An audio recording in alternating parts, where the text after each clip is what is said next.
प्यारे बच्चों, आइए आज हम बाल महाभारत कथा के अंतर्गत कर्ण, शल्य तथा सौप्तिक पर्व के बारे में पढ़ें। जिस समय महाभारत का युद्ध हो रहा था, उस समय 10वें दिन भीष्म पितामह सरशैया पर आ गए थे। तब द्रोणाचार्य को कौरव पक्ष का सेनापति मनोनीत किया गया था। लेकिन 5 दिन तक चलने वाले इस युद्ध के बाद द्रोणाचार्य का भी जब निधन हो गया, तब कौरव पक्ष वालों ने कर्ण को सेनापति बनाया। उस समय भद्रराज शल्य को कर्ण का सारथी बनाया गया। दूसरे दिन कर्ण के सेनापतित्व में फिर से भीषण युद्ध होने लगा। इस युद्ध में कर्ण ने तय किया था कि वह आज अर्जुन को जीवित नहीं छोड़ेगा। तब भीम, जो अर्जुन की रक्षा कर रहा था, वह अपने रथ पर अर्जुन के पीछे पीछे चला और फिर दोनों ने एक साथ मिलकर कर्ण पर हमला बोल दिया। जब दुशासन ने यह देखा तो उसने भीम पर बाणों की बौछार कर दी, परंतु भीम ने उसको एक ही झटके में जमीन पर गिरा दिया, जिससे उसका एक एक अंग टूट गया। भीम ने खुशी से चिल्लाना शुरू कर दिया, मेरी एक प्रतिज्ञा पूरी हो गई, अब दुर्योधन का काम तमाम करना बाकी है। जिस समय दुशासन तीरों की बौछार कर रहा था, उस समय भीम ने एक ही झटके में दुशासन को जमीन पर पटक दिया था और उसका एक एक अंग टूट गया था। दुशासन के इस प्रकार गिरने पर भीम अत्यंत प्रसन्न था, क्योंकि उसकी एक प्रतिज्ञा पूरी हो गई थी। और वह प्रतिज्ञा थी, जिस समय द्रौपदी का चीरहरण हुआ था, उस समय भीम ने प्रतिज्ञा की थी कि वह इसे युद्ध में मार गिराएगा और अब केवल दुर्योधन का काम ही तमाम करना बाकी था। भीम के इस भयंकर रूप को देखकर कर्ण कांपने लगा। तभी दुर्योधन ने अश्वत्थामा को पांडवों पर हमला करने के लिए कहा। कर्ण ने अर्जुन पर आग उगलने वाला एक बाण चला दिया। जिस समय भीम रौद्र रूप लिए हुए थे, उस समय कर्ण भयभीत थे। कर्ण की रक्षा के लिए दुर्योधन ने अश्वत्थामा को पांडवों पर हमला करने के लिए कहा था और ऐसे में कर्ण और अर्जुन में युद्ध चल रहा था और इस युद्ध के दौरान कर्ण ने अर्जुन पर ऐसा बाण चलाया जो आग उगलने वाला था। जब कृष्ण ने देखा कि वह भयंकर बाण अर्जुन की ओर आ रहा है, तो उन्होंने रथ पर अपने पांव के अंगूठे से रथ को दबा दिया, जिससे रथ जमीन के नीचे 5 उंगली धंस गया। कर्ण ने अर्जुन को बचाने के लिए रथ को नीचे किया। अपने पांव के अंगूठे से उन्होंने रथ को नीचे की तरफ दबाया, जिससे रथ जमीन के अंदर धंस गया 5 उंगली तक।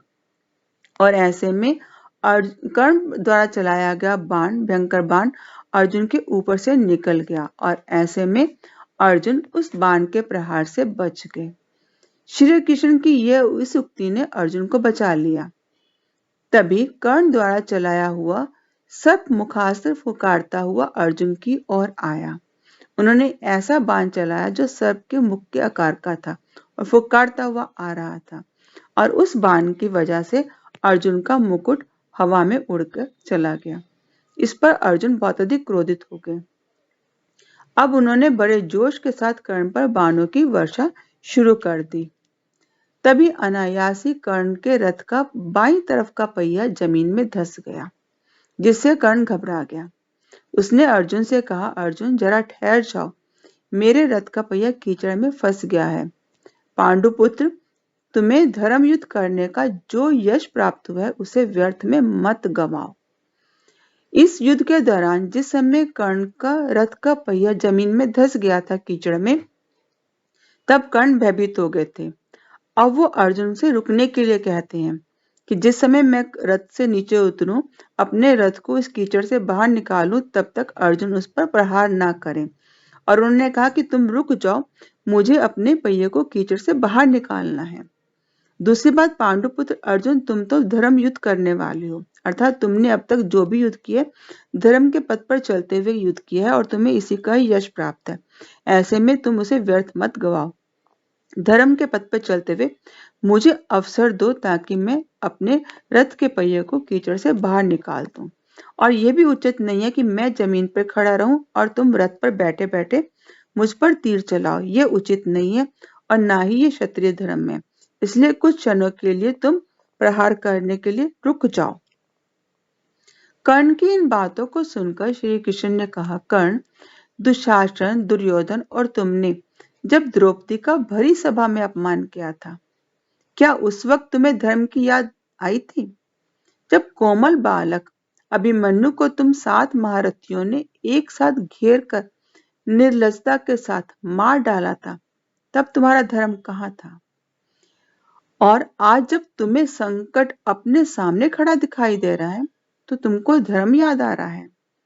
जिस समय कर्ण अर्जुन से कह रहा था कि तुम धर्म के पथ पे चलने वाले हो, धर्म के पथ पे युद्ध करने वाले हो, तो कुछ क्षण के लिए रुक जाओ ताकि मैं रथ से नीचे उतर के अपने पहियों को बाहर निकालूं रथ से और फिर आमने सामने का युद्ध हो। कर्ण की इन बातों के जवाब में अर्जुन ने ना कुछ कहकर श्री कृष्ण ने कहा कि उस समय तुम्हारा वो धर्म युद्ध कहाँ था, धर्म की सारी बातें कहाँ थी, जिस समय कर्ण, दुशासन और दुर्योधन सब ने द्रौपदी का अपमान किया था। और तब तुम्हें तब भी धर्म की याद नहीं आई थी, जब सारे लोग मिलकर 7-7 महारथी मिलकर कोमल बालक, छोटे से बालक अभिमन्यु पर एक साथ प्रहार कर रहे थे और बड़ी बेशर्मी के साथ तुमने उन्हें मार डाला था। तब तुम लोगों का धर्म कहाँ था? और आज जब तुम पर संकट आया है, तब तुम धर्म की बातें याद कर रहे हो? श्री कृष्ण की इन बातों को सुनकर कर्ण ने सिर झुका लिया और कीचड़ में धंसे हुए रथ पर से ही युद्ध को जारी रखा।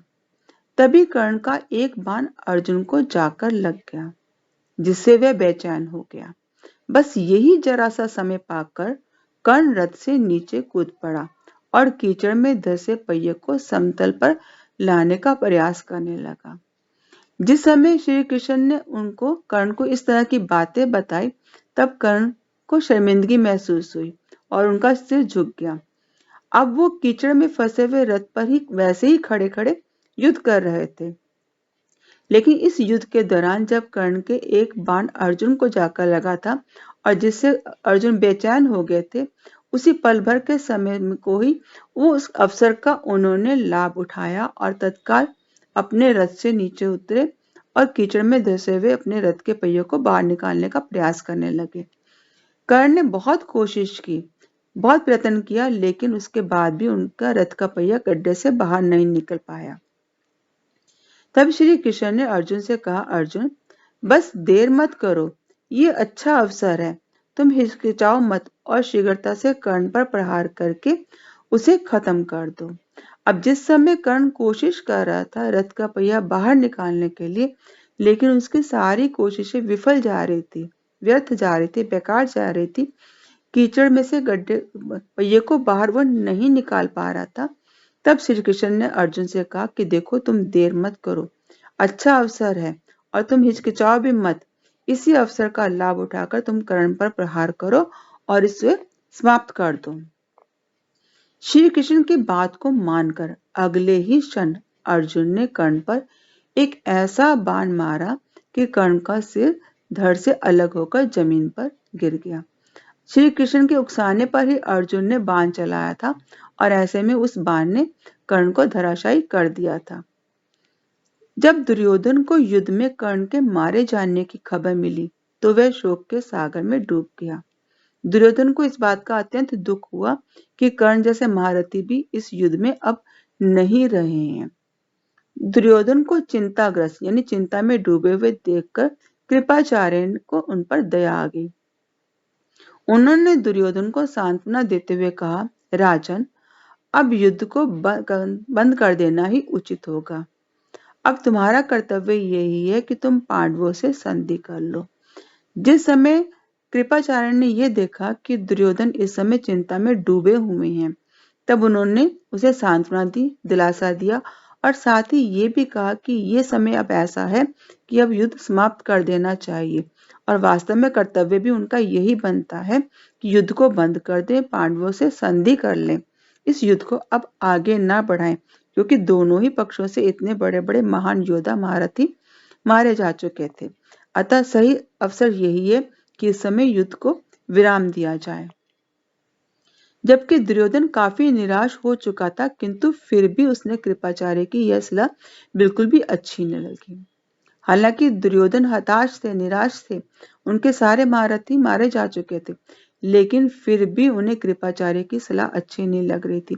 वो इस बात को मानने को तैयार ही नहीं थे कि युद्ध को यहाँ विराम दिया देना चाहिए या पांडवों से संधि कर लेनी चाहिए। उसने उनकी इस बात को मानने से मना कर दिया। कौरव पक्ष के सभी वीर भी दुर्योधन की बातों का समर्थन करते हुए कहा कि युद्ध को जारी रखना ही ठीक होगा। कौरव पक्ष के जो बाकी योद्धा बचे हुए थे, उन्होंने भी दुर्योधन की बातों का समर्थन किया। वो भी इस बात को मानने को तैयार थे कि युद्ध जारी ही रहना चाहिए, इस समय युद्ध समाप्त नहीं होना चाहिए। कर्ण की मृत्यु के बाद भद्रराज शल्य को सेनापति नियुक्त किया गया। जो भद्रराज शल्य जिस समय कर्ण का सारथी बना हुआ था, इस समय उन्हें ही सेनापति बनाया गया। अब शल्य के सेनापतित्व में फिर से युद्ध जारी हो गया। पांडव सेना के संचालन की पूरी जिम्मेदारी युधिष्ठिर ने अपने ऊपर ले ली। उन्होंने स्वयं शल्य पर आक्रमण कर दिया। अब इस समय जो युद्ध चल रहा था, उस युद्ध में पांडव की तरफ से युधिष्ठिर जो थे वो युद्ध का संचालन कर रहे थे और उन्होंने स्वयं शल्य पर आक्रमण कर दिया था। तभी युधिष्ठिर ने शल्य पर घातक शक्ति का प्रयोग किया, जिससे शल्य रथ के नीचे गिर गए। जब शल्य भी मारा गया तो कौरव सेना निसहाय सी हो गई। शल्य जैसे महारथी के मारे जाने के बाद अब ऐसा लगा कि जैसे कौरव सेना निसहाय है, अब उसका कोई सहारा नहीं बचा है। किंतु फिर भी धृतराष्ट्र के अन्य पुत्रों ने हिम्मत नहीं हारी और युद्ध करते रहे। दूसरी ओर शकुनी और सहदेव का युद्ध हो रहा था। जिस समय शल्य मारा गया था, सेना निसहाय थी, तो भी धृतराष्ट्र के बाकी पुत्रों ने हिम्मत नहीं हारी। वे लगातार युद्ध करते रहे और दूसरी तरफ शकुनी और सहदेव में युद्ध चल रहा था। इस युद्ध में सहदेव ने पैनी धार के समान नोक वाले एक बाण शकुनी पर चला दिया और उसे ललकारते हुए कहा, शकुनी, आज तो तू अपने किए हुए का फल भुगत ही ले। और मानो उसकी बात सफल हो गई। तभी उस बाण ने अनाचारी शकुनी का सिर काटकर गिरा दिया। यह इस युद्ध में शकुनी और सहदेव आमने सामने थे और उनमें युद्ध चल रहा था और इस युद्ध के दौरान सहदेव द्वारा चलाए गए पैनी धार वाले बाण जो था शकुनी को आकर लगा और उन्होंने शकुनी को ललकारा भी कि देखो, आज तो अपने किए का फल भुगत ले। तूने जो बहुत बुरे कर्म किए, आज तुझे उसका फल भुगतना ही पड़ेगा। और लगता था मानो सहदेव की बात सिद्ध हो गई हो, क्योंकि उन्हीं के बाणों के से शकुनी का सिर कटकर गिर गया और शकुनी भी धराशायी हो गया, अर्थात मृत्यु को प्राप्त हो गया। इस तरह एक एक करके कौरव सेना के सारे वीर योद्धा कुरुक्षेत्र की भूमि पर सदा के लिए सो गए। अकेला शूरवीर दुर्योधन ही बचा था। अब उसके पास ना तो सेना थी और ना ही कोई रथ था। उसकी स्थिति बड़ी दयनीय थी। जिस समय शकुनी भी नहीं रहे, अब कौरव पक्ष की तरफ से सारे वीर योद्धा मृत्यु को एक एक करके प्राप्त होते गए थे।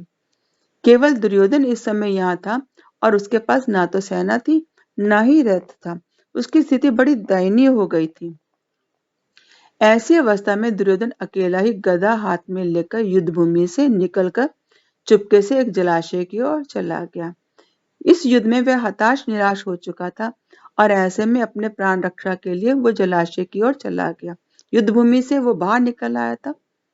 दूसरे दिन पांडव उसे ढूंढते हुए उसी जलाशय के पास पहुंच गए जहां वह छिपकर बैठा हुआ था। श्री कृष्ण भी पांडवों के साथ थे। उन सबको यह मालूम हो गया था कि दुर्योधन वही जलाशय में छिपा हुआ है। युधिष्ठिर ने इस प्रकार छिपने के लिए दरकारा और कहा, दुर्योधन, अपने परिवार और कुल का नाश कराने के बाद अब तुम पानी में छिपकर अपने प्राण बचाना चाहते हो। जिस समय दुर्योधन असहाय हो गया था, अकेला पड़ गया था, युद्ध में अब उसका कोई साथी नहीं रहा था, ऐसे में अपने प्राण रक्षा के लिए वो युद्ध भूमि से बाहर निकला और चुपचाप एक जलाशय में जाकर छिप गया था। अब दूसरे दिन पांडव उसे ढूंढते हुए वहीं पहुंच गए जहां वो जलाशय में छिपा बैठा था। श्री कृष्ण भी उनके साथ ही थे। वहां पहुंचकर युधिष्ठिर ने दुर्योधन को ललकारा और कहा, धिक्कार है तुम्हें। तुमने अपने परिवार को, अपने कुल को, सबको मार दिया। सबका नाश करने के बाद अब तुम अपने प्राण बचाना चाहते हो और अपने प्राण बचाने के लिए तुम पानी में आकर छिप गए हो। यह सुनकर दुर्योधन व्यथित हो गया, यानी दुखी हो गया। उसने कहा, मैं ना तो डरा हुआ हूं और ना ही मुझे प्राणों का मोह है। सच पूछो तो मेरा मन अब युद्ध से हट गया है। अब यहाँ दुर्योधन ने युधिष्ठिर को बताया कि मैं इसलिए यहाँ नहीं आया हूं कि मैं डरा हुआ हूं, ना ही मैं यहाँ इसलिए आया हूं कि मुझे अपने प्राणों का मोह है। वास्तव में मैं यहाँ इसलिए आया हूं क्योंकि मेरा मन अब युद्ध से हट गया है। मैं युद्ध अब नहीं करना चाहता हूँ। मेरे सभी भाई बंधु और सगी साथी इस युद्ध में मारे जा चुके हैं।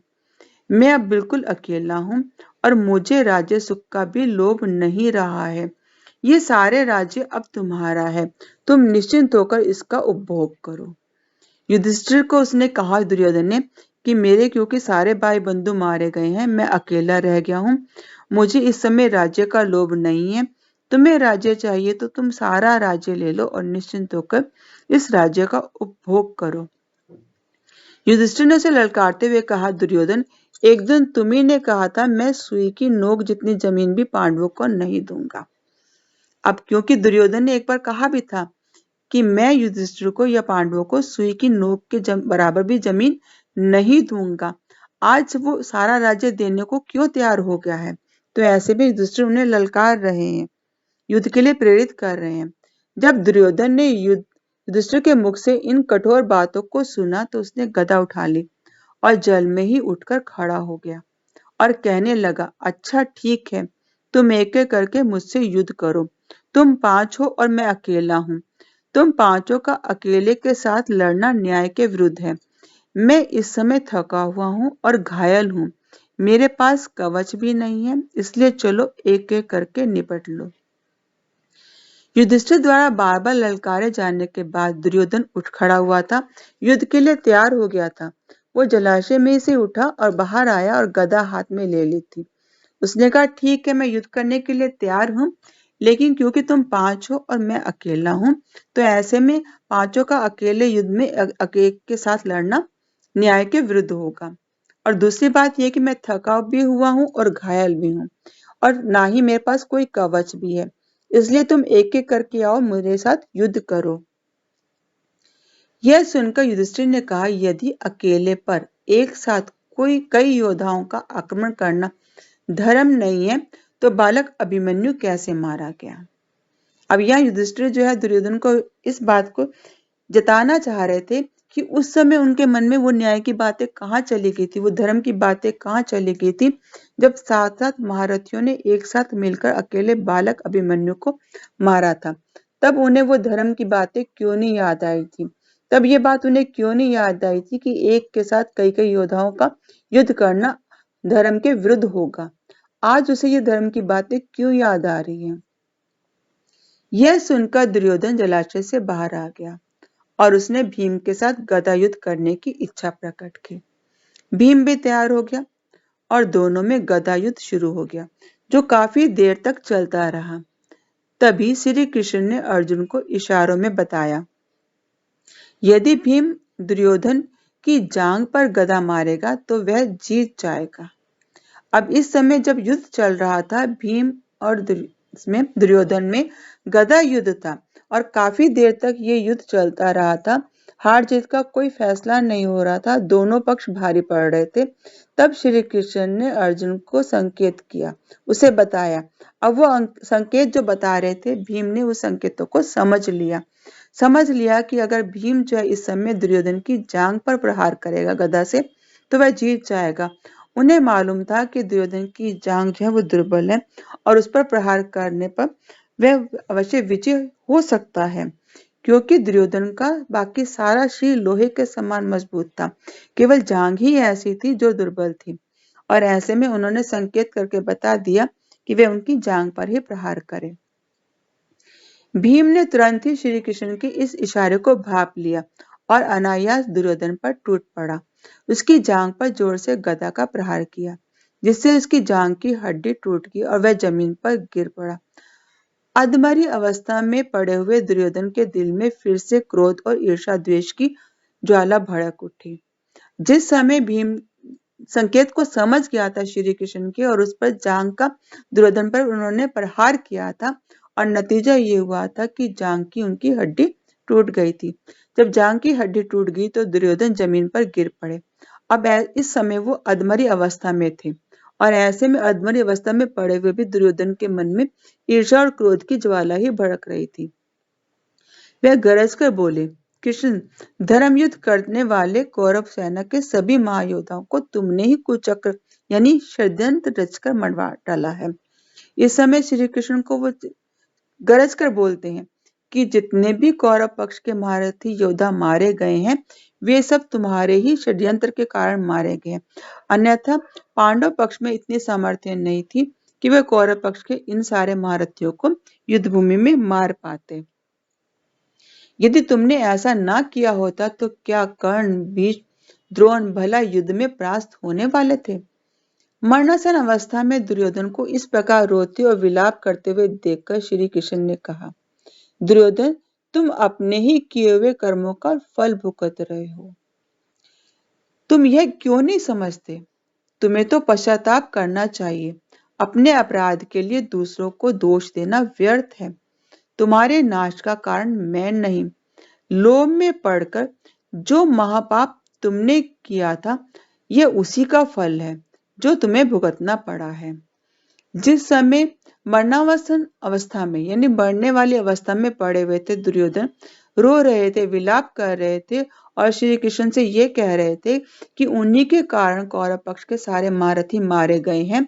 उस समय श्री कृष्ण ने उनसे कहा कि देखो, जो कुछ भी हुआ है वो तुम्हारे कर्मों का ही फल है। तुम्हें इस समय पश्चाताप करना चाहिए। तुम अपने अपराधों के लिए दूसरों को दोष दे रहे हो जो कि व्यर्थ है। ये जो सब नाश हुआ है ये तुम्हारे अपने कारण हुआ है, क्योंकि तुम लोभ में पड़ गए थे और लोभ में पड़कर ही तुमने महापाप किया है।